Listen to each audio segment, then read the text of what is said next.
Windham Ladder 1, Tank 1. Respond to 9 Porcupine Road for an outside propane leak.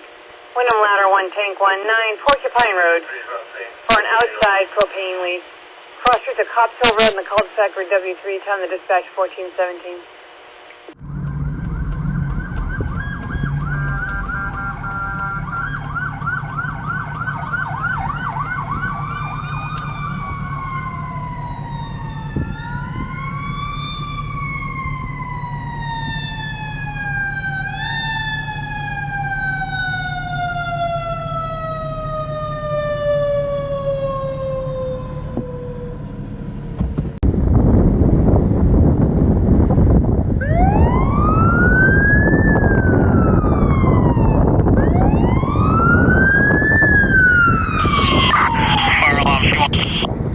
Windham C1. I'll be off number 9 Porcupine, 2.5-story single-family wood frame.